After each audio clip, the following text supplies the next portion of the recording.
Hello and नमस्कार दोस्तों, कैसे हो आप सभी? क्या हाल चाल? आशा करता हूं कि सब बढ़िया चल रहा होगा। मैं हूं अर्पण चैटर्जी, आप सभी के दोस्त एंड होस्ट। स्वागत करता हूं आप सभी के बहुत प्यारे चैनल केमिस्ट्री असेंबल में। और आज हम जो कि देख पा रहे हो आप, फास्ट लॉ ऑफ थर्मोडायनेमिक्स की शुरुआत करने वाले हैं। फास्ट लॉ ऑफ थर्मोडायनेमिक्स क्या है मेरे दोस्त? जब आपको कोई बोले कि फास्ट लॉ ऑफ थर्मोडायनेमिक्स बहुत बहुत बहुत जटिल सा चीज है, आप बोलो नहीं भाई, ये law of conservation of energy है। क्या है?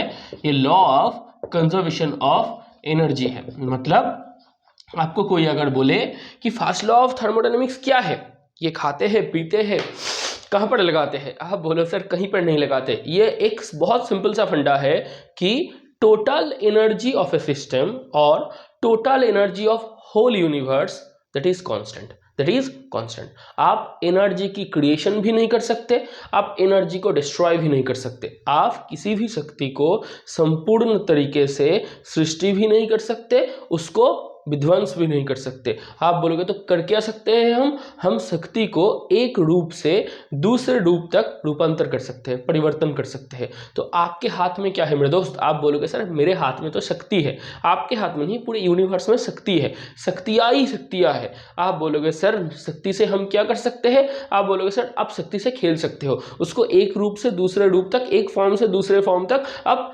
ट्रांसफॉर्मेशन कर सकते हो, कन्वर्जन कर सकते हो। मतलब कन्वर्जन ऑफ एनर्जी, ये transformation of energy that will be allowed. मतलब ट्रांसफॉर्मेशन भी हो सकता है, कन्वर्जन भी हो सकता है, क्रिएशन नहीं हो सकता, डिस्ट्रक्शन नहीं हो सकता।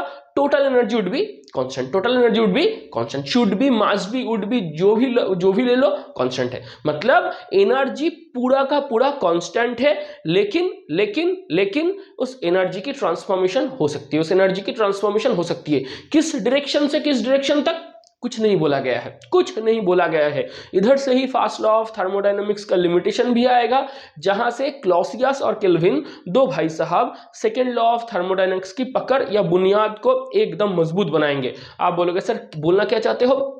फास्ट लॉ ऑफ थर्मोडायनेमिक्स बहुत भास्ट है, बहुत बहुत बहुत भास्ट है, जहां पर भी आप चाहो लगा सकते हो। लेकिन फास्ट लॉ ऑफ थर्मोडायनेमिक्स की एक लिमिटेशन है। वो क्या है? ये शक्ति की रूपांतर की बात करता है, ये एनर्जी की ट्रांसफॉर्मेशन या कन्वर्जन की बात करता है। एनर्जी एक फॉर्म से दूसरे फॉर्म तक ट्रांसफॉर्म या कन्वर्ट हो सकते हैं, लेकिन कौन सी डायरेक्शन में, वो कुछ फिक्स्ड है, ये नहीं बोलता, ये लिमिटेशन भी है फास्ट लॉ ऑफ थर्मोडायनेमिक्स की। Direction of energy flow that can't be explained bye fast law of thermodynamics. लेकिन पहले तो कुछ खामियां ढूंढने से पहले उस लॉ को जानो। फास्ट लॉ ऑफ थर्मोडायनेमिक्स क्या है? वो बोलता है law of conservation of energy. क्या? Law of conservation of energy. मतलब total energy that is constant, creation or destruction of energy is not possible, okay ये बोल सकते हो। ट्रांसफॉर्मेशन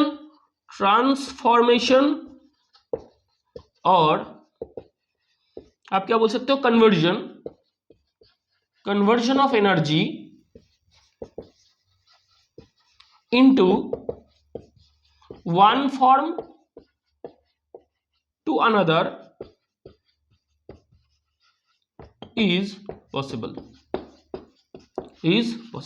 ये केमिस्ट्री बोलता है। मतलब फास्ट लॉ ऑफ थर्मोडायनेमिक्स क्या है? Total energy of universe that would be constant. Creation नहीं कर सकते, डिस्ट्रक्शन नहीं कर सकते कोई नया एनर्जी की, लेकिन जो एनर्जी आपके पास है उसकी ट्रांसफॉर्मेशन या कन्वर्जन आप मस्त तरीके से कर सकते हो। लेकिन फिजिक्स क्या बोलता है? फिजिक्स इस मामले में थोड़ा सस्ते में बात नहीं करता। फिजिक्स बहुत बहुत भास्ट एक चीज आप लोगों के सामने एकदम छोटी तरीके से रखते हैं। वो बोलते हैं आप ऐसे मशीन नहीं बना सकते जहां पर बाहर से आप कुछ इनपुट ना दो और वो आपको आउटपुट करके दे। ऐसा मशीन नहीं हो सकता। ऐसा कोई मशीन आप नहीं बना सकते जिस मशीन में आप बाहर से इनपुट ना डालो फिर भी वो आपको वर्क डन या आउटपुट निकाल के दे, वो हो नहीं सकता। मतलब आप बाहर से हिट दो, तो सिस्टम आपको वर्क डन करके देगा। वही आपका जूल्स का लॉ है, मतलब W is proportional to Q है, W इक्वल्स टू J है। J क्या है? मैकेनिकल इक्विवेलेंट ऑफ हीट है, जो जूल्स कांस्टेंट है। मैं ये बोल रहा हूं मेरे दोस्त, Q अमाउंट ऑफ हीट अगर बाहर से डाला जाए कोई मशीन में, तो वो machine W amount of work done करके देगा।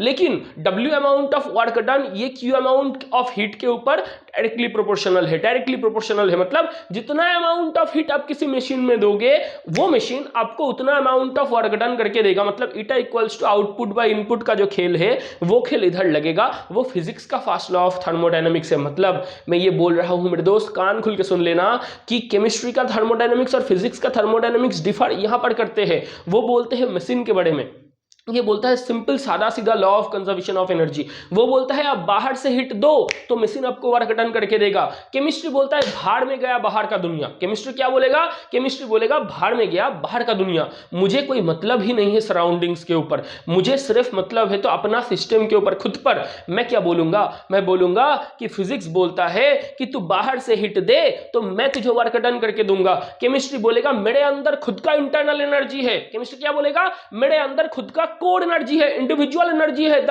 ओन सेल्फ मॉलिक्यूलर एनर्जी है। वो एनर्जी में लॉस करूंगा और उससे हिट और वर्क डन की प्रोडक्शन होगी। तो केमिस्ट्री के साथ फिजिक्स का डिफरेंस यहां से क्रिएट होता है। वो डिफरेंस क्या है? वो बोलता है बाहर से हिट आएगा। फिजिक्स क्या बोलता है? बाहर से हिट आएगा तो सिस्टम आपको वर्क डन करके देगा।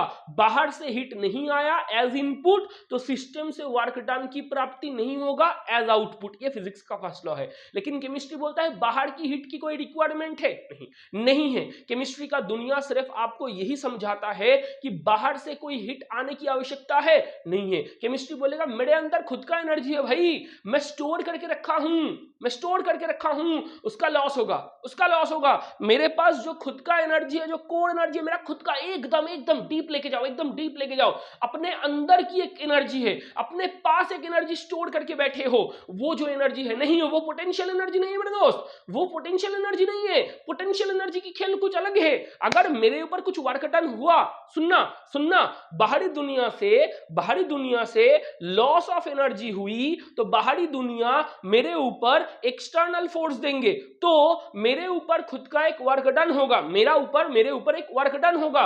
वो वर्क डन जब मैं एक जगह पर स्थिर हो जाऊंगा तो वो वर्क डन मेरे ऊपर पोटेंशियल एनर्जी के रूप में, बुनियादी रूप में, वो ढांचे के रूप में मेरे ऊपर स्टोर होंगे। ये पोटेंशियल एनर्जी की बात मैं नहीं छेड़ रहा हूं, मैं पोटेंशियल एनर्जी की बात ही नहीं कर रहा हूं। ये मेरा खुद का एनर्जी है, मेरा कोर एनर्जी है, मेरा इंडिविजुअल एनर्जी है, मेरा सेल्फ एनर्जी है, मेरा एकदम एकदम अंदर की एनर्जी है। तो वो है आपका इंडिविजुअल एनर्जी, वो है आपका इंटरनल एनर्जी, वो है आपका इंटरनल एनर्जी। तो सुनना केमिस्ट्री आपको बोल क्या रहा है? केमिस्ट्री आपको बोल रहा है कि तू किसके ऊपर डिपेंड कर रहा है, बाहरी दुनिया के ऊपर, सराउंडिंग्स के ऊपर, यूनिवर्स के ऊपर मत कर। मेरे पास खुद का एक सेल्फ एनर्जी है, एक ओन एनर्जी है, एकदम एकदम एकदम पूरा मेरा एनर्जी है। वो है मेरे जो कंस्टिट्यूएंट एलिमेंट है, मेरे जो एकदम, मुझको तोड़ो, डिसोसिएट करो। तो डिसोसिएट करने से जो कंस्टिट्यूएंट एलिमेंट पैदा होते हैं, वो कंस्टिट्यूएंट एलिमेंट का जो मॉलिक्यूलर एनर्जी है, एलिमेंट्री एनर्जी है, वो एलिमेंट्री एनर्जी, वो कोर एनर्जी, वो सेल्फ एनर्जी, वो खुद का एनर्जी, वही आपका इंटरनल एनर्जी, इंडिविजुअल एनर्जी है। वो इंटरनल एनर्जी की बात यहाँ पर छेड़ी गई है मेरे दोस्त। और वो इंटरनल एनर्जी आपको क्या बोलता है कि मेरे पास जो इंटरनल एनर्जी है उसकी लॉस होगी तो वो इंटरनल एनर्जी दो काम करेगा। एक तो सिस्टम की हीट, उसकी बढ़ोतरी होगी, और दूसरा वर्क डन होगा। मतलब इधर से हमें जो पता चला है वो है ये du equals to dq plus dw। ये है केमिस्ट्री का फर्स्ट लॉ ऑफ थर्मोडायनेमिक्स। मतलब देखो, du क्या है? Loss of internal energy. q क्या है? हिट प्रोड्यूस बाय सिस्टम, और सिस्टम से कुछ हिट बाहर जाएगा या सिस्टम के ऊपर हिट की प्रोडक्शन होगी। मतलब ये मैं बोल रहा हूं कि सिस्टम हिट को एब्जॉर्ब करेगा या गेन करेगा, या तो सिस्टम हिट को रिलीज करेगा या लिबरेट करेगा। तो ये साइन अलग हो सकते हैं। ये क्यू का साइन या हिट का साइन प्लस भी हो सकता है, माइनस भी हो सकता है, डिपेंडिंग ऑन कि वो सिस्टम हिट को छोड़ रहा है या हिट को अपने ऊपर एब्जॉर्ब कर रहा है। ये वर्क डन, इसका भी साइन अलग हो सकता है। वर्क डन बाय सिस्टम होगा तो नेगेटिव होगा, वर्क डन ऑन सिस्टम होगा तो पॉजिटिव होगा। मैं साइन की बात नहीं कर रहा, मैं सिर्फ मैग्नीट्यूड की बात कर रहा हूं, मुझे साइन से कुछ फर्क नहीं पड़ता। मैंने साइन का लैंग्वेज बता दिया है आप लोगों को। आप पिछले दिन के जो वीडियो थे वो देख लेना, वो एकदम इंट्रोडक्टरी पार्ट में मैं इन दोनों की साइन के बाद ये चर्चा मैं खत्म कर चुका हूं। मैं बोल रहा हूं ये कि लॉस ऑफ इंटरनल एनर्जी दो रूप से होते हैं। इंटरनल एनर्जी की जो लॉस है सिस्टम की खुद की energy, internal energy, core energy, individual energy, molecular energy, उसकी जो लॉस है वो दो रूप में होते हैं। एक तो होते हैं हिट के रूप में, दूसरा होता है वर्क डन के रूप में। हिट के रूप में दो हो सकते हैं, एक हिट एब्जॉर्ब बाय सिस्टम तो साइन प्लस होगा, हिट लिबरेटेड बाय सिस्टम तो साइन नेगेटिव होगा। ये भी दो हो सकता है, वर्क डन ऑन सिस्टम तो साइन पॉजिटिव होगा, वर्क डन बाय सिस्टम तो साइन नेगेटिव होगा। ये आपको पता होना चाहिए। और आप ये भी जान लो कि केमिस्ट्री की फर्स्ट लॉ ऑफ थर्मोडायनामिक्स सिर्फ और सिर्फ ये बात करता है लॉस ऑफ इंटरनल एनर्जी की जो चेंज हो रहा है सिस्टम की, वो किस रूप में चेंज हो रहा है। एक है हिट के रूप में, दूसरा है वर्क डन के रूप में, दूसरा है वर्क डन के रूप में। और फिजिक्स का थर्मोडायनामिक्स क्या बोलता है मेरे दोस्त? आप बोलोगे सर एक मशीन जिसके ऊपर बाहर से क्या देते हो, इनपुट, क्या देते हो, इनपुट मतलब हीट, इनपुट के रूप में क्या देते हो, हीट, क्या देते हो, हीट। और ये सिस्टम आपको क्या करके देता है, ये मशीन क्या है, ये मशीन आपका सिस्टम है, ये मशीन आपका सिस्टम है, ये आपको क्या करके देता है, आउटपुट, क्या देता है, आउटपुट। ये आपका वर्क डन है, क्या है, वर्क डन है, वर्क डन है। अगर आप बोलोगे ये मैं नहीं दूंगा तो ये नहीं आएगा। और ईटा क्या है, ईटा क्या है, ईटा है आपका output upon input, output upon input, upon input. इसको लिख लेना, इसको लिख लेना, इसको अपने कॉपी में नोट करो। और ये है आपकी फर्स्ट लॉ ऑफ थर्मोडायनामिक्स की मेन लैंग्वेज। फिजिक्स का भी मैंने बता दिया, केमिस्ट्री का भी मैंने बता दिया, जो मेरे हाथ में था मैं आप लोगों के सामने वो चर्चा कर चुका हूँ। इसको हटाए, इसको हटाए। अब सुनो, और भी डीप में जाओ, और भी डीप में जाओ। समंदर बहुत गहरा है, उतर कर देखो। समंदर बहुत गहरा है, तैर कर भी देखो, उतर कर भी देखो, और डुबकी लगा कर भी देखो। क्योंकि गहराई आप तभी माप सकते हो, तभी तोल सकते हो जब आप समंदर में उतरोगे। बाहर बैठ के कुछ नहीं होता। सुनो, और डीप में लेके जाओ।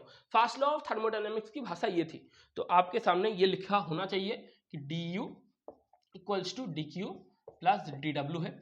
और थोड़ा लिख लो, लॉस या चेंज ऑफ internal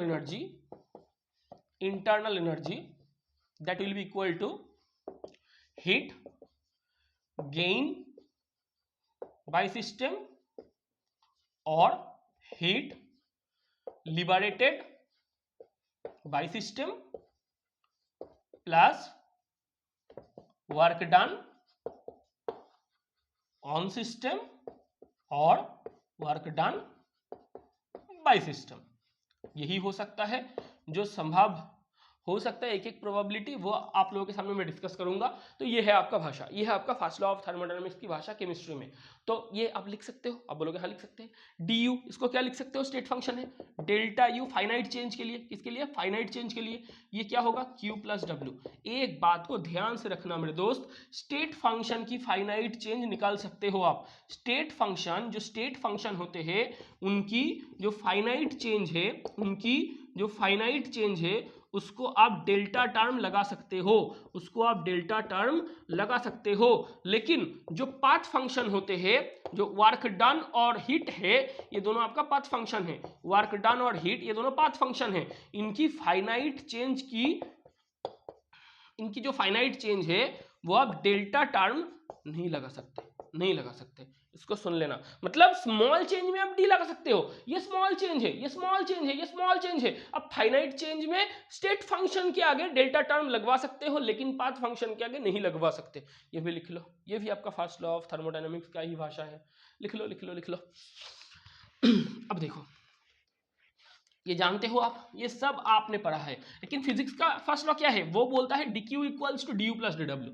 वो क्या बोलता है, D Q equals to D you plus D W. मतलब वो उधर क्या होता है, उधर हीट देते हो, इंटरनल एनर्जी की परिवर्तन होता है और वर्क डन होता है। इधर इधर इधर मामला कुछ अलग है, इधर सेटिंग कुछ अलग है, उधर कुछ अलग है। इधर क्या होता है, उधर आप हीट बाहर से देते हो तो सिस्टम की इंटरनल एनर्जी की इंक्रीमेंट होती है और वर्क डन होती है सिस्टम पर या सिस्टम कुछ वर्क डन करता है। मतलब उधर आप बोलते हो D Q equals to D you plus D W. ये फिजिक्स का फर्स्ट लॉ है। लेकिन केमिस्ट्री क्या बोलता है, केमिस्ट्री ये बोलता है, केमिस्ट्री ये बोलता है।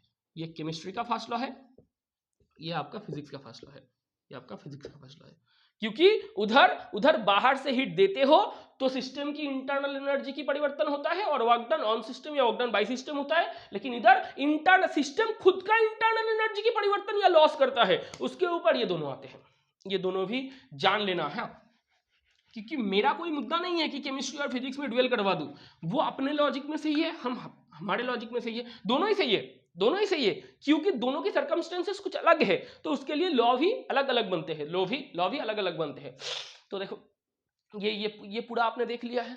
अब देखो आपको हमने क्या बताया, D U equals to D Q plus D W था ना, आपको ये वाला टर्म पता है, heat heat heat capacity, specific heat capacity, molar heat capacity, ये आप लोगों के सामने मैंने डिस्कस किया था। अब आज आप लोगों के सामने जो डिस्कस होगा वो है इंटरनल एनर्जी। क्या डिस्कस होगा? Internal energy. क्या है? यू है। क्या है? यू है। पहले तो ये जानो इंटरनल एनर्जी है क्या चीज, किस चिड़िया का नाम है। ये एकदम कोर कॉन्सेप्ट है, एकदम कोर कॉन्सेप्ट। ये इंडिविजुअल एनर्जी है। क्या है? इंडिविजुअल एनर्जी है, इंडिविजुअल एनर्जी है। ये एकदम एकदम खुद का सेल्फ एनर्जी है, ओन एनर्जी है, या कंस्टिट्यूएंट जो एलिमेंट है, कंस्टिट्यूएंट एलिमेंट उनका एनर्जी है, उनका एनर्जी है। या ये क्या है? मॉलिक्यूलर एनर्जी है। क्या है? ये मॉलिक्यूलर एनर्जी है, मॉलिक्यूलर एनर्जी है। ये इंडिविजुअल एनर्जी है, यही आपका इंटरनल चीज है। क्या चीज है? इंटरनल एनर्जी है। क्या है? इंटरनल एनर्जी है। आपको कोई अगर कुछ बोले तो आप बोलना कि भाई साहब मैं ये बोलना चाह रहा हूं आपके सामने, दोस्त ये सुन, बहुत ध्यान से सुन, मैं आप लोगों के सामने ये बोलना चाह रहा हूं कि इंटरनल एनर्जी क्या है। आप बोलोगे सर ये जो पूरा घर है, सुन लो, जिस घर पे आप बैठे हो उस कमरे में सोच लो कि पूरा कमरा गैस से भरा पड़ा है। आपको बोला जाए कि जो कमरे में आप बैठे हो वो एक कंटेनर है, उस कंटेनर की जो गैस है उसकी आप काइनेटिक एनर्जी निकलवाओ। आप क्या एक एक मॉलिक्यूल की काइनेटिक एनर्जी निकलवाओगे, या पूरा जो घर है, जो कमरा है, उसमें जो पूरा गैस है, पूरी गैसीय सिस्टम की काइनेटिक एनर्जी की बात करोगे। आप बोलोगे सर हम ना पूरे सिस्टम की बात करते हैं, हम एक एक मॉलिक्यूल की काइनेटिक एनर्जी नहीं निकाल सकते। आपको कोई बोले कि इस घर में बहुत सारे गैसियस पार्टिकल हैं, आप बोलोगे हाँ मेरे आसपास अगल बगल में जो भी है वो गैसियस पार्टिकल है। आप क्या एक एक चुनिंदे गैसियस पार्टिकल की काइनेटिक एनर्जी या वेलोसिटी निकलवाओगे? आप बोलोगे सर मेरे पास ये देखो खिचिक, ये एक गैस मॉलिक्यूल है, ये गैस मॉलिक्यूल की वेलोसिटी क्या है आप निकलवाओगे? उसके बाद हाफ एम वी स्क्वायर करके काइनेटिक एनर्जी निकलवाओगे? नहीं, ये हो ही नहीं सकता। ये एकदम एब्रप्ट कॉन्सेप्ट है। अब एक एक मॉलिक्यूल की एक एक कंस्टिट्यूएंट पार्टिकल की energy, velocity, half M V square kinetic energy नहीं निकाल सकते। आप पूरे गैसिया सिस्टम की चर्चा करते हो, आप पूरे गैसिया सिस्टम की चर्चा करते हो, तो आप जो बोलते हो वो एकदम ऊपर ऊपर है, वो एकदम ऊपर ऊपर है। आप सिस्टम की खेल करते हो, आप सिस्टम की काइनेटिक एनर्जी की बात करते हो, आप सिस्टम की टोटल एनर्जी की बात करते हो। आप कभी भी पूरे सिस्टम में अंदर घुस के एक एक मॉलिक्यूल, एक एक इंडिविजुअल पार्टिकल, एक एक इंडिविजुअल एलिमेंट, एक एक इंडिविजुअल गैस पार्टिकल, उसकी बात कभी नहीं छेड़ते। तो क्या इंटरनल एनर्जी एब्सोल्यूट टर्म में निकाल सकते हो? No, no, it can't be possible, it can't be possible. आप एक एक मॉलिक्यूल की एनर्जी नहीं निकाल सकते। एब्सोल्यूट टर्म में आप कभी भी इंटरनल एनर्जी की बात नहीं छेड़ोगे। एकदम स्पष्ट तरीके से अपने दिमाग में बैठाओ मेरे दोस्त कि जब कोई थर्मोडायनामिकल प्रोसेस ऑकर करेगा, जब कोई थर्मोडायनामिकल प्रोसेस घटेगा, वो मेल्टिंग हो सकता है, वो वेपोराइजेशन हो सकता है, वो कंडेंसेशन हो सकता है, वो फ्रीजिंग हो सकता है, वो सब्लिमेशन हो सकता है, कुछ भी हो सकता है। कोई भी थर्मोडायनामिकल प्रोसेस लगवाओ, वो फॉर्मेशन हो सकता है, वो एटोमाइजेशन हो सकता है, कुछ भी हो सकता है, कुछ भी हो सकता है, डिसोसिएशन हो सकता है, आईपी हो सकता है, इलेक्ट्रॉन एफिनिटी हो सकता है, कुछ भी हो सकता है। मैं ये बोल रहा हूँ मेरे दोस्त, कहीं पर भी कुछ थर्मोडायनामिकल प्रोसेस हो जाए तो उसकी जो चेंज है एक थर्मोडायनामिकल प्रोसेस में, इनिशियल से फाइनल तक, इनिशियल से टर्मिनल तक जो चेंज हो रहा है इंटरनल एनर्जी की, उसको आप निकाल सकते हो। किसी भी थर्मोडायनामिकल प्रोसेस में change of any kind of state function, उसकी मेजरमेंट हो सकती है और होगा। मतलब finite change delta term of state function आप निकाल सकते हो, लेकिन आप इंटरनल एनर्जी मतलब ये स्टेट की आप इस समय एक पर्टिकुलर गैस मॉलिक्यूल, एक पर्टिकुलर जो मॉलिक्यूल है, एक पर्टिकुलर जो कंस्टिट्यूएंट एलिमेंट है, उसकी एनर्जी नहीं निकाल सकते। Absolute value of any kind of state function can't be calculated, can't be measured, but the change of state function in any kind of thermodynamical process that can be measured, that can be measured spontaneously, easily. Okay, okay, am I clear? हो सकता है मैं clear हूं, अगर नहीं हो सकता है तो बहुत बहुत ध्यान से ये सारी जो बातें मैं कह रहा हूं, ये सारी बातें जो मैं केयरफुली बोल रहा हूं आप लोगों के सामने आहिस्ते आहिस्ते, इसको सुनना, ये बहुत बहुत बहुत इंपॉर्टेंट होने जा रहा है। आप बोलोगे सर आप ये कह रहे हो कि जो भी स्टेट फंक्शन है वो इंटरनल एनर्जी हो सकता है, इसके बाद आप लोगों के सामने एंथैल्पी आएगा, ये जो भी स्टेट फंक्शन है इनको आप एब्सोल्यूट वैल्यू मेजर नहीं कर सकते। डेल्टा यू हाँ ये कर सकते हो, डेल्टा एच हाँ कर सकते हो, डेल्टा जी हाँ कर सकते हो, डेल्टा ए हेल्महोल्ट्ज़ फंक्शन कर सकते हो, डेल्टा एस हाँ कर सकते हो, लेकिन आप कहीं पर भी किसी एक स्थिति में internal energy, Gibbs free energy, enthalpy इसकी बात नहीं कर सकते। एब्सोल्यूट वैल्यू नहीं निकल सकते, नहीं निकल सकते। अब चेंज की बात कर सकते हो, आप चेंज की बात कर सकते हो, मतलब इंटरनल एनर्जी की जो एब्सोल्यूट वैल्यू है, एब्सोल्यूट वैल्यू ये नहीं निकाल सकते, लेकिन इसकी जो चेंज है, change in thermodynamical process, change in thermodynamic process, ये जरूर निकाल सकते हो, जरूर निकाल सकते हो।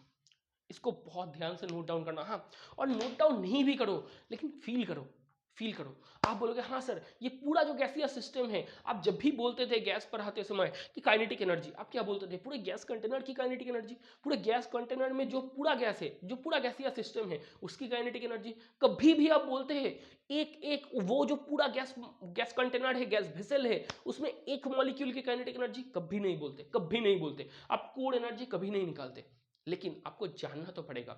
आपको ये आप एक बार सोचो मेरे दोस्त, आप ये बोल रहे हो कि आप फिजिक्स की थर्मोडायनामिक्स की लॉ की भाषा चेंज कर रहे हो, मामूली बात थोड़ी ना है मेरे दोस्त। आप फिजिक्स की थर्मोडायनामिक्स की भाषा केमिस्ट्री में पूरा परिवर्तन कर रहे हो, मामूली चीज नहीं है। इसके लिए सबसे बड़ा जो भूमिका है, जो सबसे बड़ा जो इंपॉर्टेंस है, जो सिग्निफिकेंस है, वो तात्पर्य इंटरनल एनर्जी का है। क्योंकि ये बंदा आपको बोल रहा है कि बाहर से हिट नहीं चाहिए। फिजिक्स क्या बोलता है आप एक बार ध्यान से सुनो, भूल जाओ जेई, भूल जाओ नीट, भूल जाओ आईआईटी, कुछ नहीं है। सोचो फिजिक्स और केमिस्ट्री की जो खेल चल रहा है, एकदम अंदर तक जाओ। थर्मोडायनेमिक्स एकदम कोर कांसेप्ट है, एकदम कोर कांसेप्ट। फिजिक्स क्या बोल रहा है आपको कि इनपुट के तौर पे हिट दो तो आउटपुट के तौर पे वर्क डन मिलेगा। ये मशीन का खेल है, ये मशीन का सिद्धांत है, और मशीन इस सिद्धांत पे एकदम टिका हुआ है। भीष्म पितामह है वो अपने सिद्धांत से नहीं उठेगा, वो एकदम एकदम पक्का सिद्धांत है, वो यही मानेगा, वो यही मानेगा। केमिस्ट्री बोल क्या रहा है? बाहर से हिट नहीं चाहिए, बाहर से हिट नहीं चाहिए। कहां से मिलेगा? बाहर से हिट नहीं चाहिए तो वो एनर्जी कहां से मिलेगा? भाई साहब, आप सराउंडिंग से या यूनिवर्स से हिट एक्सेप्ट नहीं करोगे तो वो वाला एनर्जी आपको मिलेगा कहां से? तो वो एनर्जी है आपका सबसे इंपॉर्टेंट इंटरनल एनर्जी। तो वो इंटरनल एनर्जी इतना सिंपल नहीं होगा, इतना इतना इतना भी सहज नहीं होगा, उसमें थोड़ा तो कॉम्प्लेक्सिटी आएगा। वो कॉम्प्लेक्सिटी ये नहीं है कि ये बहुत जटिल है, नहीं ये जटिल नहीं है, ये बहुत कोर कंसेप्ट है जिसको आपको पढ़ाया नहीं गया। आपको हम ये बोलते थे ऊपर ऊपर से काइनेटिक एनर्जी, आपको हम ये बोलते थे पोटेंशियल एनर्जी, आपको हम ये बोलते थे टोटल एनर्जी, मैकेनिकल एनर्जी। आप कभी ये सोचते ही नहीं हो कि वो पूरा का पूरा सिस्टम के भीतर भी, पूरा का पूरा सिस्टम के अंदर भी कुछ कंस्टिट्यूएंट पार्टिकल वगैरह है। वो कंस्टिट्यूएंट पार्टिकल का भी खुद का एक एनर्जी है। वो एनर्जी क्या है? पूरा सिस्टम का तो एनर्जी है, ये आपको पता है, ये पूरा दुनिया को पता है। जिनको क्लास 8-9 की फिजिक्स भी पता है ना, उनको भी ये पता है कि पूरा जो सिस्टम होता है उनका एक एनर्जी होता है। हाँ होता है, लेकिन उसके अंदर घुसो, उसके अंदर घुसो, कोर में जाओ, डेप्थ में जाओ, तो एक एक पार्टिकल का तो खुद का एनर्जी होगा। वो इंडिविजुअल एनर्जी है, इंडिविजुअल एनर्जी है, वो कोर एनर्जी है, सेल्फ एनर्जी है, ओन एनर्जी है, कंस्टिट्यूएंट पार्टिकल की पार्टिकल एनर्जी है, मॉलिक्यूलर एनर्जी है, वो है आपका इंटरनल एनर्जी। आशा करता हूं कि समझ में आया होगा। ये स्टेट फंक्शन है, ये क्या है, स्टेट फंक्शन है। और क्योंकि एनर्जी है तो ये एक्सटेंसिव प्रॉपर्टी भी है, ये स्टेट फंक्शन भी है और ये भाई साहब आपकी एक्सटेंसिव प्रॉपर्टी भी है। ये स्टेट फंक्शन भी है, ये हमने पहले दिन ही बताए थे, और ये आपका एक्सटेंसिव प्रॉपर्टी भी है, क्योंकि एनर्जी है तो मास के ऊपर डिपेंड करते हैं, ये मास के ऊपर डिपेंड करते हैं। और ये भी सुन लेना कि साइक्लिक प्रोसेस में इसका चेंज du 0 होता है, किसमें, साइक्लिक प्रोसेस में, किसमें, साइक्लिक प्रोसेस में, साइक्लिक प्रोसेस में, साइक्लिक प्रोसेस में। ये भी सुन लेना, ये भी इंपॉर्टेंट है। और एक चीज ये भी सुन लेना, अगर आइसोथर्मल प्रोसेस हुआ तो du क्या है भाई, सीवीडिटी है, dv क्या है भाई, सीवीडिटी है। अगर आइसोथर्मल प्रोसेस हुआ तो dt इक्वल्स टू 0 होगा, dt इक्वल्स टू 0 किसमें होगा, आइसोथर्मल प्रोसेस में, आइसोथर्मल प्रोसेस में। तो dt अगर 0 बन गया, dt अगर 0 बन गया तो भाई du भी 0 है, मतलब du आपके सामने 0 हो सकता है दो टर्म में। एक तो भाई आपका साइक्लिक प्रोसेस होना चाहिए, साइक्लिक प्रोसेस में किसी भी स्टेट फंक्शन की चेंज क्या है, साइक्लिक प्रोसेस में किसी भी स्टेट फंक्शन की चेंज क्या है, 0 है। और du आपका सीवीडिटी है तो dt इक्वल्स टू 0 है, आइसोथर्मल प्रोसेस में dt 0 हुआ तो du भी 0 होगा। मतलब आपको अगर कोई बोले, ये भी शॉर्ट क्वेश्चन बन सकता है कि इंटरनल एनर्जी की चेंज किन दो प्रोसेस में हो सकता है, 0। आप बोलोगे सर एक तो होता है आइसोथर्मल में और एक होता है साइक्लिक में। इसको नोट डाउन कर लो, इसको भी नोट डाउन कर लो। और थोड़ी बात करनी है हमें इंटरनल एनर्जी के बारे में, और थोड़ा सा बात, लेकिन भूलना मत इंटरनल एनर्जी क्या है, ये बहुत कोर कॉन्सेप्ट है, एकदम कोर कॉन्सेप्ट। और हाँ, ये भी अपने दिमाग में बैठ कर रखना, एकदम एकदम एकदम फिट करके रखना कि अगर इंटरनल एनर्जी नहीं आता मेरे दोस्त, fast law of thermodynamics chemistry में होता ही नहीं, fast law of thermodynamics chemistry में होता ही नहीं। क्योंकि वो सिस्टम अगर आपको ये ना बोले कि मैं खुद का इंटरनल एनर्जी लॉस करूंगा, तुझे बाहर से हीट लाने की कोई आवश्यकता नहीं है, तो भाई फास्ट लॉ ऑफ थर्मोडायनामिक्स कभी नहीं बनता केमिस्ट्री का, ये याद रखना। अब देखो मैं ये बोल रहा हूं, कभी कभी सुनो, कुछ पार्टिकल है, सुन लो, कुछ पार्टिकल है। ये जो पार्टिकल है मेरे दोस्त, ये मान लो कि मोशन में है, किसमें है, ये मोशन में है, इसके ऊपर कुछ वेलोसिटी है। हाँ भाई वेलोसिटी हो सकता है, बिल्कुल हो सकता है। ये वेलोसिटी, ये मोशन तीनों टाइप के हो सकते हैं, बोलोगे, बोलो, ट्रांसलेशनल मोशन, ट्रांसलेशनल मोशन, दूसरा हो सकता है रोटेशनल मोशन, इसमें सर्कुलर मोशन भी इंक्लूड कर सकते हो, रोटेशनल मोशन। और तीसरा हो सकता है वाइब्रेशनल मोशन या ऑसिलेशनल मोशन, इसमें सिंपल हार्मोनिक मोशन का जो केस बनता है वो इधर से बनता है, पीरियोडिकल मोशन, वाइब्रेशनल मोशन। मतलब तीनों टाइप के मोशन हो सकते हैं। एक पार्टिकल देखो, ये एक पार्टिकल है, ये अगर जाएगा एक्सिस बराबर जाएगा, एक्सिस बराबर, तो एक्सिस बराबर के लिए आप क्या बोलोगे, ये एक्सिस बराबर जा रहा है, एक्सिस बराबर के लिए क्या बोलोगे, ट्रांसलेशनल मोशन, क्या बोलोगे, ट्रांसलेशनल मोशन।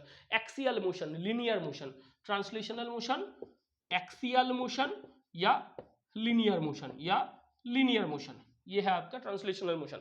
दूसरा क्या हो सकता है, एक पार्टिकल उसके खुद के जो रोटेशनल एक्सिस है उसके ऊपर रोटेट करेगा, तो वो है रोटेशनल मोशन। वही पार्टिकल अगर किसी और वस्तु को वेस बना के सर्कुलेट कर रहा है तो वो है सर्कुलर मोशन। रोटेशनल भी खेल में ला सकते हो या सर्कुलर भी ला सकते हो। और वाइब्रेशनल के ऊपर ऑसिलेशन, ऑसिलेशनल भी ला सकते हो या सिंपल हार्मोनिक मोशन भी ला सकते हो या पीरियोडिकल मोशन भी बोल सकते हो, आपके ऊपर निर्भर करता है, आप कुछ भी बोलो। मतलब मोशन तीनों टाइप के हो सकते हैं। तो एक पार्टिकल जो कि मोशन में हो, जिसमें वेलोसिटी है, वो भाई साहब वेलोसिटी तीन टाइप के है ना, ट्रांसलेशनल, वाइब्रेशनल, रोटेशनल।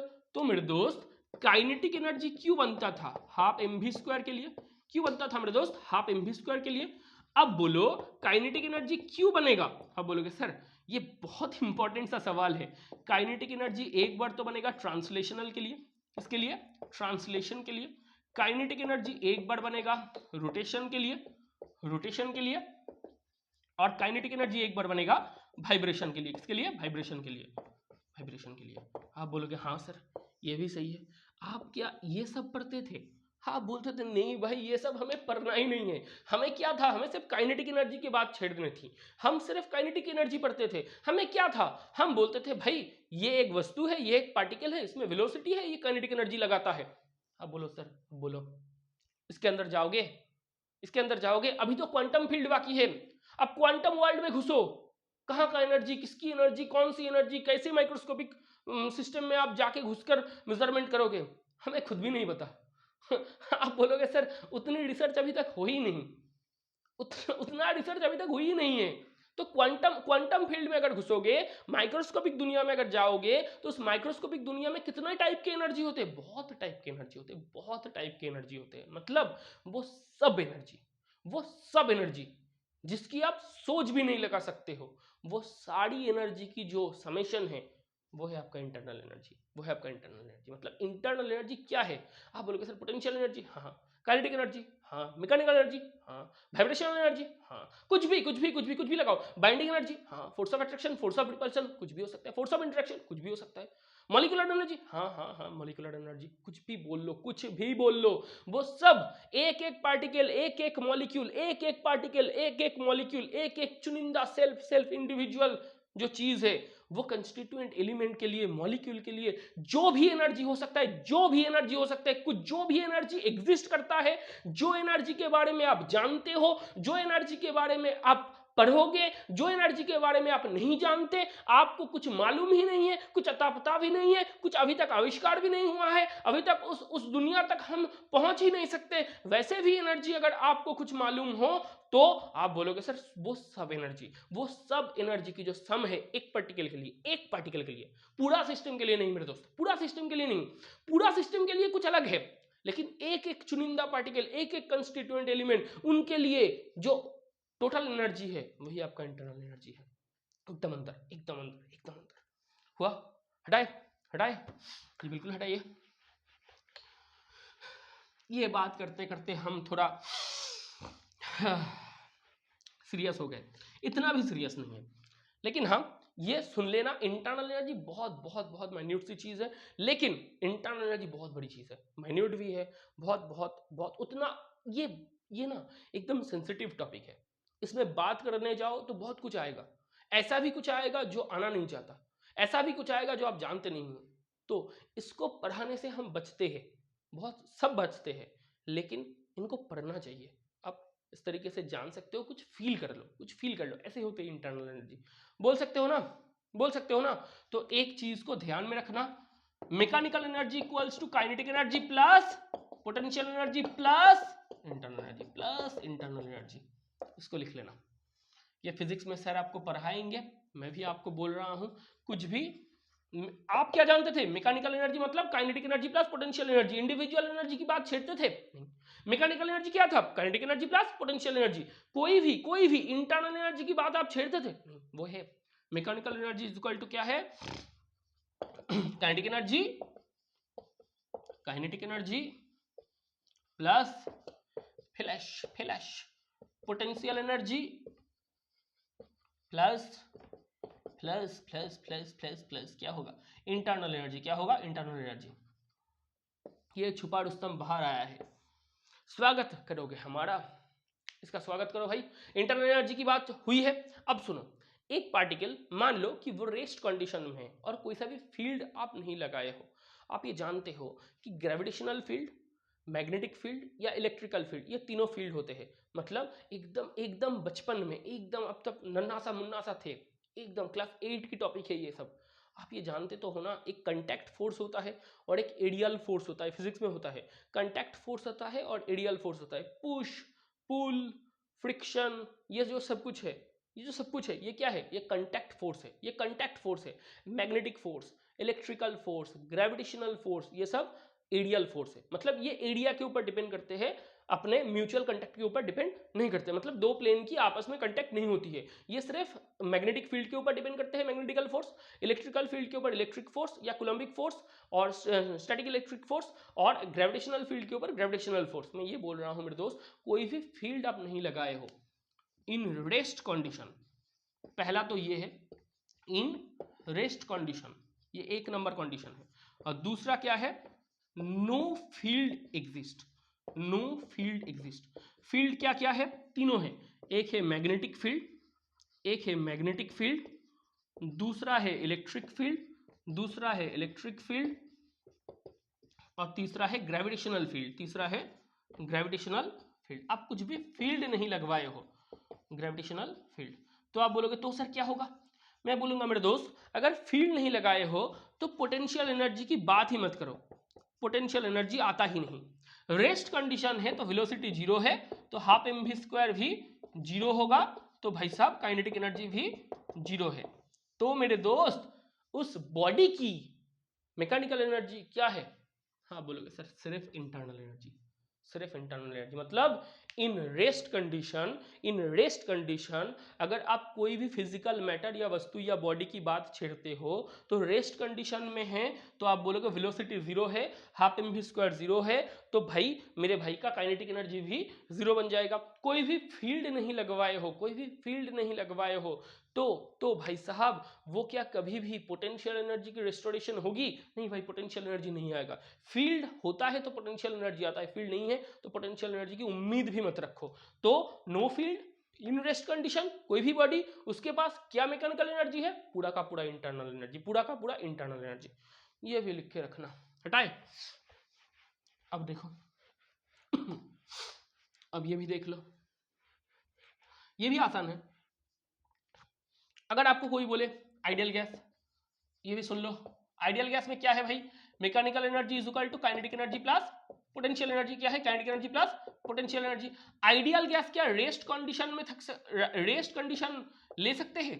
कहीं पर भी कुछ रेस्ट कंडीशन की कुछ बात हमने क्या छेड़ी थी? नहीं, रेस्ट कंडीशन हो ही नहीं सकता। आइडियल गैस के लिए रेस्ट कंडीशन हो ही नहीं सकता, क्योंकि उधर तो भाई फोर्स ऑफ अट्रैक्शन है ही नहीं है। मतलब आइडियल गैस के लिए जो गैस पार्टिकल है वो तो पॉइंट मास है, तो गैस पार्टिकल के ऊपर क्या कुछ force of attraction, force of repulsion, force of interaction था? नहीं था, कभी भी नहीं था। तो अगर force of attraction, force of repulsion, force of interaction नहीं था तो फील्ड भी नहीं था। Force of attraction, force of repulsion, force of interaction, भाई साहब अट्रैक्शन, रिपल्सन, इंट्रैक्शन कहां से बनते हैं? ये सब रेडियल फोर्स है। ये या तो इलेक्ट्रिकल फील्ड के लिए बनता है, या तो मैग्नेटिकल फील्ड के लिए बनता है, या तो ग्रेविटेशनल फील्ड के लिए बनता है। तीनों फील्ड आपको ये उम्मीद दिलवाते हैं कि भाई अगर फील्ड हो तो पोटेंशियल एनर्जी होगा, अगर फील्ड हो तो पोटेंशियल एनर्जी होगा। तो आप ये भी तो बोल सकते हो मेरे दोस्त, जो पोटेंशियल एनर्जी की बात आप छेड़ते हो वो सिर्फ और सिर्फ कोएग्जिस्ट करता है फील्ड की दुनिया में। किसमें? फील्ड की दुनिया में। तो जब आप रेस्ट कंडीशन की बात कर रहे हो तो आइडियल गैस तो रेस्ट कंडीशन में कभी रहता ही नहीं है। आइडियल गैस क्या रेस्ट कंडीशन पकड़ता है? नहीं। तो आइडियल गैस में क्या है भाई? ब्राउनियन मोशन है। क्या है? आप बोलोगे सर आइडियल गैस में ब्राउनियन मोशन है। अगर ब्राउनियन मोशन की बात आप करोगे तो आप बोलोगे सर वेलोसिटी है। क्या है? वेलोसिटी है। भाई साहब वेलोसिटी है तो हाफ एम वी स्क्वायर है, वेलोसिटी है तो हाफ एम वी स्क्वायर है, हाफ एम वी स्क्वायर है तो काइनेटिक एनर्जी है। क्या है? काइनेटिक एनर्जी है।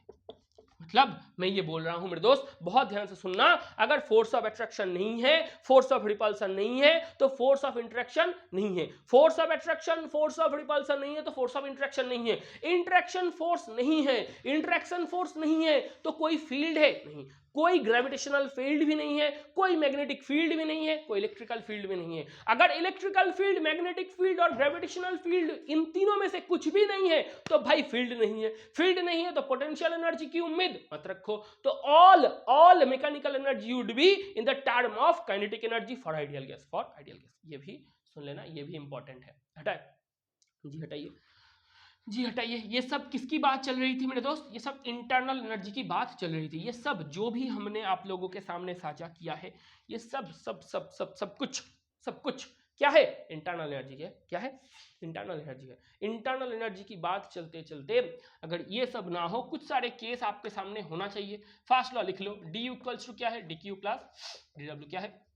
डी इक्वल्स टू क्या है? D you plus dq plus dw। ये आपका क्या है? ये आपका फर्स्ट लॉ ऑफ थर्मोडायनामिक्स है। इंटरनल एनर्जी तो आपने जान ली है। आपको अगर कुछ बोले, कोई भी कुछ बोले कि इंटरनल एनर्जी क्या है, आप बोलोगे सर इंटरनल एनर्जी की जो बात थी हमने पता कर चुकी है, पता चल चुकी है, हमें इंटरनल एनर्जी आप जान चुके हो। अब आपको क्या पढ़ना है? आपको फर्स्ट लॉ ऑफ थर्मोडायनामिक्स की भी पता चल चुकी है। अब देखो आइसोथर्मल प्रोसेस में क्या होता है? First law of thermodynamics, isothermal process, जो थर्मोडायनामिकल प्रोसेस की बात चलती है उसमें बहुत इंपॉर्टेंट है आइसोथर्मल प्रोसेस। मतलब टेम्परेचर कांस्टेंट मतलब dt जीरो, मतलब dt जीरो। आप बोलोगे सर dt जीरो तो क्या होगा, मैं बोलूंगा सर d इक्वल्स टू क्या है, सिविरिटी। क्या है, d इक्वल्स टू सिविरिटी। dt जीरो तो d इक्वल्स टू क्या होगा, जीरो। d इक्वल्स टू क्या होगा, जीरो। तो भाई साहब इंटरनल एनर्जी की चेंज क्या होगा, जीरो। इंटरनल एनर्जी की चेंज क्या होगा, जीरो।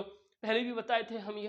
तो d अगर जीरो हुआ तो क्या होगा, zero equals to dq plus dw, मतलब dq equals to minus dw, मतलब q equals to minus w, मतलब हीट और वर्क इन ये दोनों विपरीत डायरेक्शन में काम करेंगे आइसोथर्मल प्रोसेस के लिए। मतलब आइसोथर्मल प्रोसेस के लिए जो हीट चेंज होगी, वर्क डन उल्टा होगा। हीट चेंज हो और वर्क डन की साइन क्या है, अपोजिट है। क्या है, अपोजिट है। किसमें, आइसोथर्मल प्रोसेस में। हटाए हटाए जी सर हटाइए।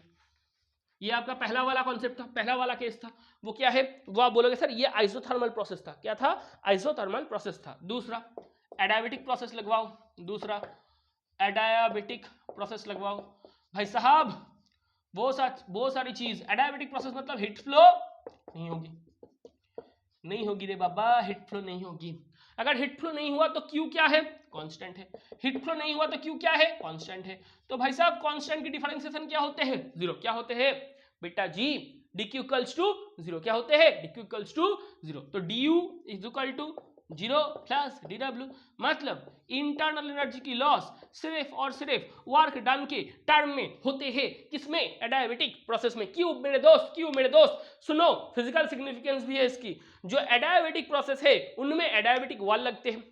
जो एडियाबेटिक प्रोसेस है उनमें सिस्टम और सराउंडिंग्स के बीच में, सिस्टम और सराउंडिंग्स के बीच में कैसी वॉल लगते हैं, एडियाबेटिक वॉल। कैसी wall, adiabatic wall. Adiabatic wall क्या हिट की फ्लो उसको अलाउ करते हैं, परमिशन देते हैं, नहीं देते, नहीं देते। तो भाई हिट की फ्लो ही नहीं हुआ, हिट की फ्लो ही नहीं हुआ तो सिस्टम पर हिट घुस सकता है, नहीं हो सकता मेरे दोस्त, नहीं हो सकता।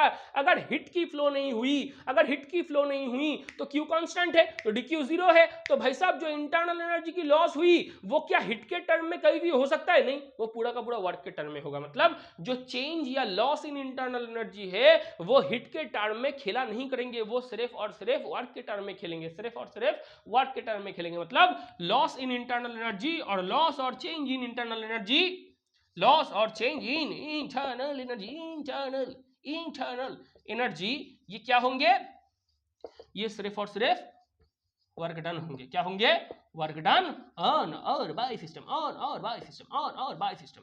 लिखो लिखो भाई से। ओ भाई साहब ये भी हो सकता है।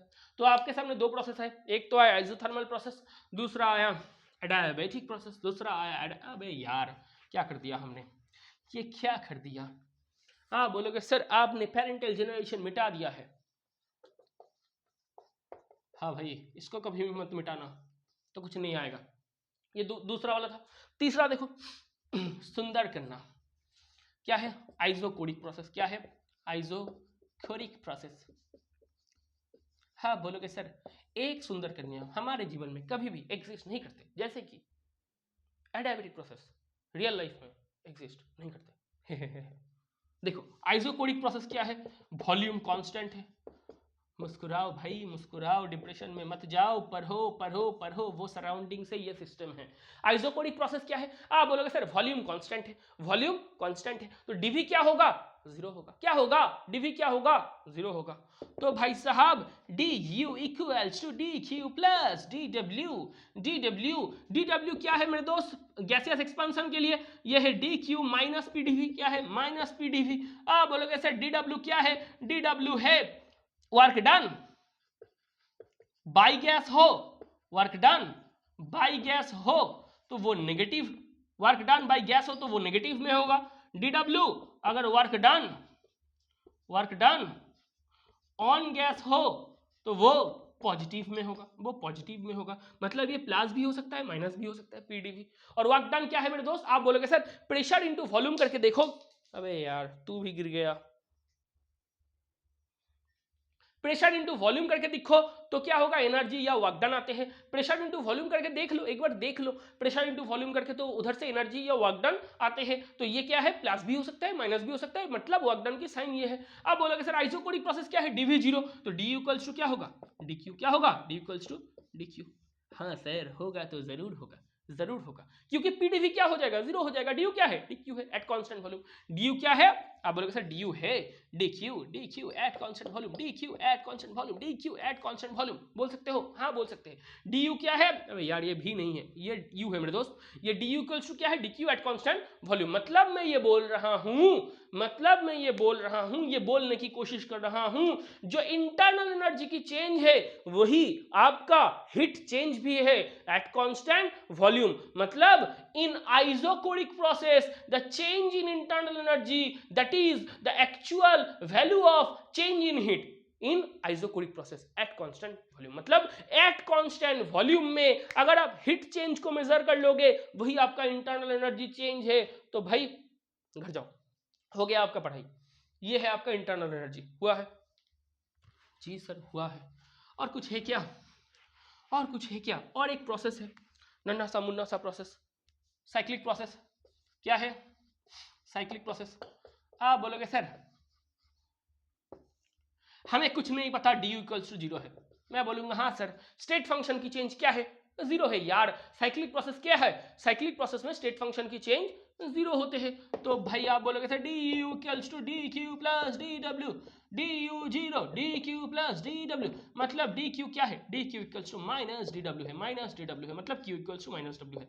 मतलब आप ये बोलोगे सर आइसोथर्मल प्रोसेस और साइक्लिक प्रोसेस, आइसोथर्मल प्रोसेस और साइक्लिक प्रोसेस, इन दोनों में हिट और वर्क डिफरेंट ऑपोजिट डायरेक्शन में काम करते हैं। हिट और वर्क दोनों मैग्नीट्यूड सेम है, मतलब डायरेक्शन ऑपोजिट है, ये दोनों को अपोज करते हैं। ये है आइसोथर्मल और साइक्लिक प्रोसेस की खेल, ये है आइसोथर्मल और साइक्लिक प्रोसेस की खेल। हो सकते हैं मेरे दोस्त, हाँ सर हो सकते हैं। मतलब आपको आज क्या पता चला, आपको अगर कोई बोले कि आपको क्या पता चला, फर्स्ट लॉ ऑफ थर्मोडायनेमिक्स एकदम डिटेल्ड एनालिसिस आप लोगों के सामने आए हैं, एकदम डिटेल्ड। और उसके बाद आप ये भी जान चुके हो कि इंटरनल एनर्जी क्या है। मतलब इंटरनल एनर्जी की जो बात थी वो आप लोगों के सामने हमने कर दिए है, जो इंटरनल एनर्जी की पूरा डिटेल्ड एनालिसिस थी वो आज हो गए हैं।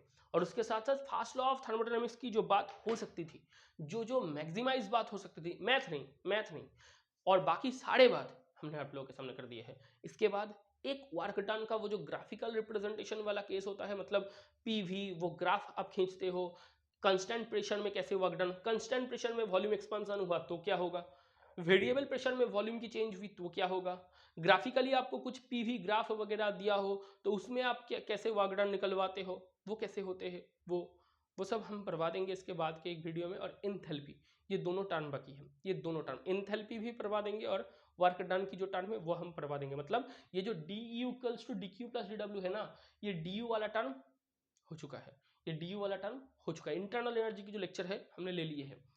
हिट वाला टर्म पिछले दिन हमने आप लोगों के सामने साझा कर दिए थे, ये वर्क वाला टर्म करवा देंगे। और एक बात को सुन के रखना, आज ही मैं बोल रहा हूँ, थोड़ा सा जाने से पहले, खत्म करने से पहले एक बात को सुन के रखना कि जब तक हिट की फ्लो होगी एक बॉडी से दूसरी बॉडी तक, तब तक क्यू से लिखोगे हिट को, मतलब ये जो क्यू का टर्म है ये फर्स्ट लॉ ऑफ थर्मोडायनेमिक्स में हिट फ्लो की टर्म है। लेकिन एक बॉडी से दूसरे बॉडी तक अगर हिट फ्लो कर रहा है तो उसके बाद हिट फ्लो कंप्लीट भी होगा। After completion of hit flow जो बॉडी हिट को ले रहा था वो उस हिट को कंटेन भी तो करेगा मेरे दोस्त, तब तो हिट फ्लो नहीं होगी। तब फर्स्ट लॉ ऑफ थर्मोडायनेमिक्स क्या है, तब हिट को आप क्या बोलोगे, फ्लो या कंटेन बाय द सिस्टम। वो hit contain by the system है आपका एंथैल्पी। क्या है, एंथैल्पी। 8 से लिखते हो, थोड़ा सा बोल ही दिया जाए, थोड़ा सा। मैं एंथैल्पी पूरा नहीं बताऊंगा, लेकिन ये सुन के रखना कि जब तक हिट की फ्लो चल रही थी तब तक fast law of thermodynamics is 100% true for that particular law. यही आपका फॉर्म्यूलेशन बनता है, यही आपका लॉ है, इससे ही मैथ बनेगा, यही आपका फास्ट लॉ ऑफ थर्मोडायनेमिक्स है। लेकिन बहुत ध्यान से सुनना मेरे दोस्त कि जब हिट फ्लो हो चुकी है, एक बॉडी दूसरे बॉडी तक जो हिट फ्लो करवाना था, दोनों बॉडी के टेम्परेचर डिफरेंट थे, तो एक बॉडी हाई टेम्परेचर की थी, एक बॉडी लो टेम्परेचर की थी, तो हाई टेम्परेचर से लो टेम्परेचर तक हिट फ्लो हो चुका है। अब भाई हीट फ्लो होने के बाद जब थर्मल इक्विलिब्रियम अचीव कर चुका है तो दूसरा वाला बॉडी उस हीट को कंटेन भी तो करेगा। एक बॉडी जो हीट को कंटेन करता है, तब फर्स्ट लॉ ऑफ थर्मोडायनेमिक्स की भाषा क्या होता है, तब what is the language of first law of thermodynamics, तब आप हीट फ्लो की टर्म यूज नहीं करोगे, ये क्यू हीट फ्लो की टर्म है, तब आप हीट कंटेन की टर्म यूज करोगे। जो हीट कंटेन की टर्म है वही आपकी एंथैल्पी है, तब आप एंथैल्पी से लिखोगे, तब आप एंथैल्पी से लिखोगे, तब फर्स्ट लॉ ऑफ थर्मोडायनेमिक्स थोड़ा सा चेंज होगा, थोड़ा सा चेंज होगा, थोड़ा सा। बोल दिया जाए, चलो बोल ही दिया जाए। हाँ बोलोगे सर बोल ही दो। सॉरी दोस्त, सॉरी दोस्त, 1 मिनट के लिए रुक जाओ, 1 मिनट के लिए रुक जाओ।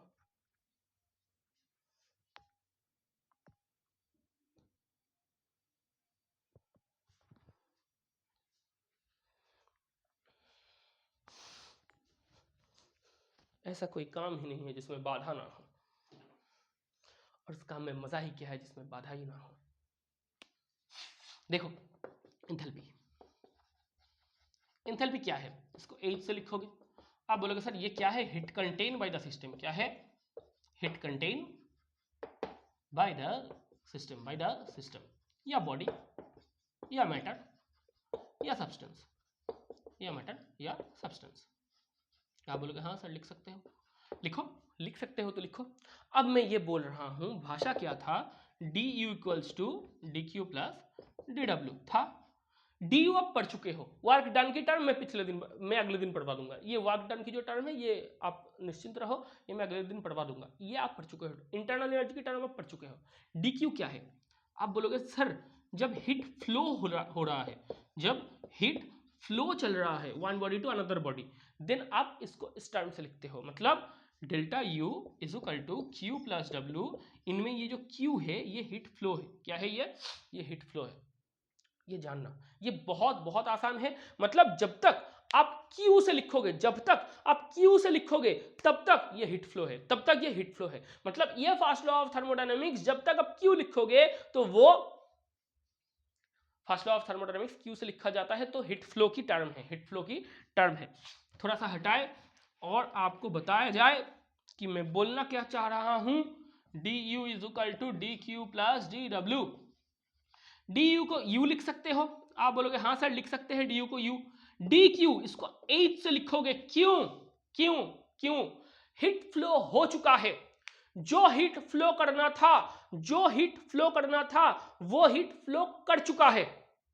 अब क्या होगा, अब बोलोगे सर हीट फ्लो होने के बाद एक बॉडी जिसके तरफ, जिसके डायरेक्शन में हीट फ्लो हो रहा था वो बॉडी हीट को पकड़ेगा ना, ये खेल है। वो बॉडी अगर हीट को पकड़ेगा तो उसको आप फ्लो के टर्म में लिखोगे या कंटेन के टर्म में लिखोगे, फ्लो के टर्म में लिखोगे या हीट कैपेसिटी के टर्म में लिखोगे। भाई साहब आप उस बॉडी उस हीट को अपने ऊपर ले रहा है, अपने ऊपर एब्जॉर्ब कर रहा है, वो कंटेन कर रहा है हीट को, तो वह है heat contain by the system. अब आप हीट फ्लो नहीं लिखोगे, कंटेन लिखोगे, हीट फ्लो नहीं लिखोगे, कंटेन लिखोगे। प्लस ये क्या है, माइनस पीवी, ये क्या है माइनस पीवी, क्योंकि ये डी डब्ल्यू क्या लिखते हो, वर्क डन बाय गैस। तो गैस अगर एक सिस्टम हो तो सिस्टम की वर्क डन की साइन क्या होगी, नेगेटिव, और प्रेशर इनटू वॉल्यूम ये आपको वर्क डन देता है, ये आपको वर्क डन देता है। तो लिख लो, तो आप क्या लिख सकते हो, आप बोलोगे sir U is equal to H minus PV, क्या होगा U is equal to H minus PV, तो H इज इक्वल टू है U plus PV, H is equal to क्या है U प्लस पीवी, इसको लिख लो।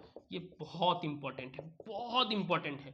मैं ये बोल रहा था मेरे दोस्त कि फर्स्ट लॉ ऑफ थर्मोडायनेमिक्स ये है, मैं इसमें आपत्ति डाल ही नहीं सकता, यही आपका पेरेंटल लॉ है, यही आपका फर्स्ट लॉ है। मैं सिर्फ और सिर्फ ये बोल रहा हूं भाई इंटरनल एनर्जी इंटरनल एनर्जी ही है, इंटरनल एनर्जी के टर्म पे ही आप लिखोगे। वर्क डन क्या है वर्क डन क्या है, ये है, आप जानते हो ना। प्रेशर इनटू वॉल्यूम क्या है, आप बोलोगे सर वर्क है, सामने माइनस क्यों लगाए हो, सिस्टम की वर्क डन हो रहा है, मतलब सिस्टम बाहरी दुनिया में, सिस्टम बाहरी दुनिया सराउंडिंग्स में, यूनिवर्स में वर्क डन कर रहा है, तो वर्क डन की साइन क्या है, नेगेटिव है, वर्क डन की साइन क्या है, नेगेटिव है। तो आप क्या बोलोगे, डीडब्ल्यू क्या है, माइनस पीवी, डीडब्ल्यू क्या है, माइनस पीवी, बोल सकते हो। बोल सकते हो। तो ये हीट फ्लो क्या है, हीट कंटेन, हीट फ्लो क्या है, हीट कंटेन। मतलब ये फर्स्ट लॉ ऑफ थर्मोडायनामिक्स है हीट कंटेन की टर्म में, हीट कंटेन की टर्म में। इसको लिखो। मतलब एंथैल्पी क्या है, आपको कोई बोले एंथैल्पी क्या है, internal energy plus PV work done, plus PV work done. मतलब पीवी वर्क डन क्या है, पीवी वर्क डन क्या है, कोई सा भी वस्तु कांस्टेंट प्रेशर में जितनी वॉल्यूम की एक्सपांशन हो, कांस्टेंट प्रेशर में जितनी वॉल्यूम की एक्सपांशन हो, वो है आपका पीवी वर्क डन। इसको लिखो। लिखने के बाद क्या कर सकते हो बेटा जी, क्या कर सकते हो, H equals to U plus P V. तो डी एच इक्वल्स टू क्या होगा, D you plus P D V plus V D P. लिख सकते हो। आप बोलोगे हाँ सर लिख सकते हैं, लिख सकते हैं। तो ये भी क्या है आपका फर्स्ट लॉ ऑफ थर्मोडायनामिक्स ही है, यही आपका फर्स्ट लॉ ऑफ थर्मोडायनामिक्स भी है। और यही आपका, हाँ बोलोगे सर क्या बोल रहे हो, यही आपका फर्स्ट लॉ ऑफ थर्मोडायनामिक्स भी है। ये हीट फ्लो की भाषा नहीं है मेरे दोस्त, ये हीट कंटेन की भाषा है, ये हीट कंटेन की भाषा है।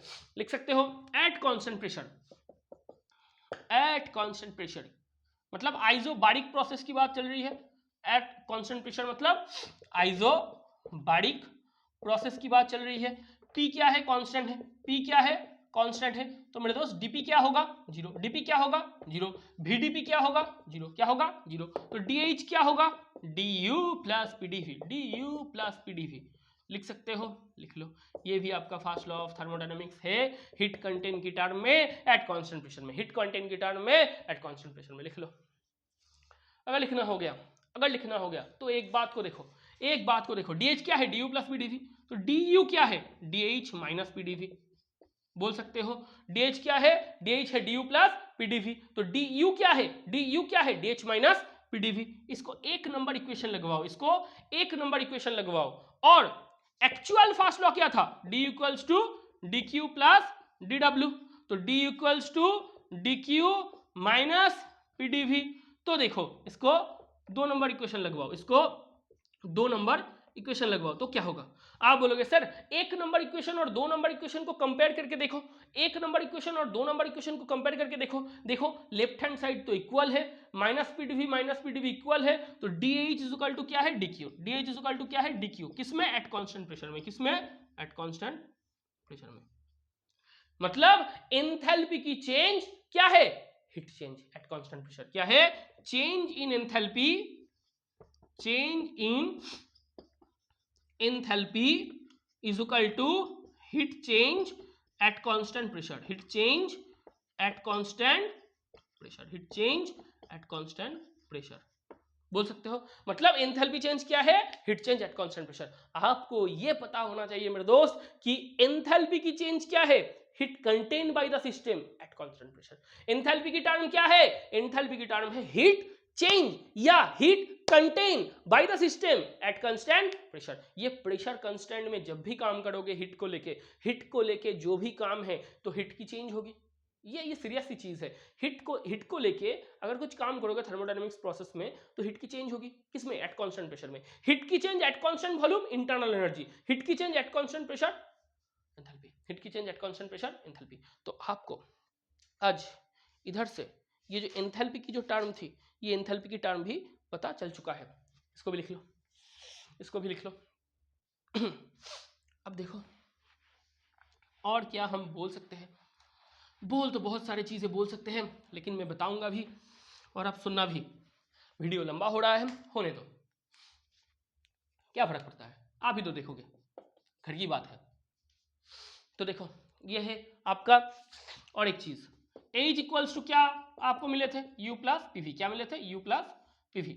एक नंबर ये आपका इनिशियल स्टेट है और थर्मोडायनामिकल प्रोसेस ऑकर हुआ है, और दूसरे में एक परिवर्तन हुआ है, थर्मोडायनामिकल परिवर्तन, फाइनल या टर्मिनल। एक में क्या था, H1 is equal to U1 plus PV1 plus PV1 बोल सकते हो।